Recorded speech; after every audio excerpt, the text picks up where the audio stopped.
नमस्कार मंडळी, आज होता स्पेशल डे म्हणजे आज होता माझ्या नवऱ्याचा बड्डे.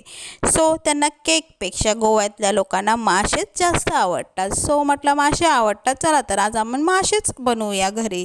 म्हणून मी गेली मार्केटमध्ये. हे बघा, हे आहेत त्या माणक्या ह्यांना म्हणतात, गोव्याचा फिश. त्याचे छोटे छोटे रिंग टाईप ह्याचे तुकडे करतात, असे बारीक छोटे छोटे छोटे छोटे असे, आणि मस्तपैकी हे खायला लागतात.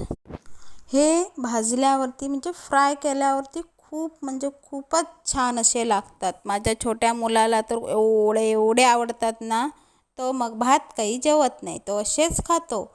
आणि मग झालं, हां, हे मस्तपैकी असे साफ करून घेतले आणि त्याच्यातच थोडे असे मी बांगडे घेतले, ताजे बांगडे होते ते त्याच्याकडून घेतले.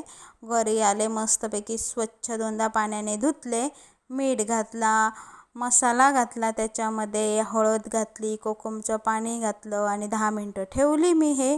कारण मीठ मसाला लागल्याशिवाय आम्हाला ते आवडत नाही, आम्हाला आंबट तिखट पाहिजे.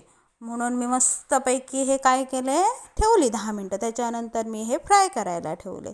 मस्तपैकी असे एक एक एक एक करून घालायला जरा वेळ लागतो छोटे असल्यामुळे, म्हणून मी त्याचा तेवढा व्हिडिओ काढला नाही. त्याच्यानंतर हे बघा, हे असे मी फ्राय केले ते, आणि नंतर मी ते टर्न केले. नंतर मस्तपैकी असे भिड्याच्या ह्याच्यावर भाजल्यानंतर, म्हणजे नॉर्मल आपण पॅनपेक्षा कधी, म्हणजे तुम्ही एक ट्राय करून बघू शकता. भिड्यावर भाजल्यावरती एक क्रिस्पीपणा छान असे लागतात, त्यांची टेस्ट वेगळी जरा येते. तुम्ही नक्की कधी ट्राय करून बघा.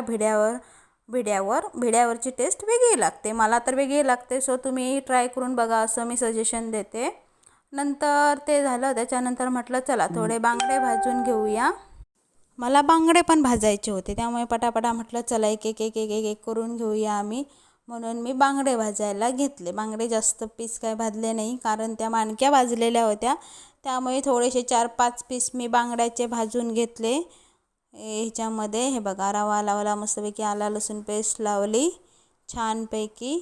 रव्यात जरासं तांदळाचं पीठ घातल्यानंतर मस्तपैकी क्रिस्पी असे ते फ्राय होतात. तुम्ही नक्की ट्राय करा.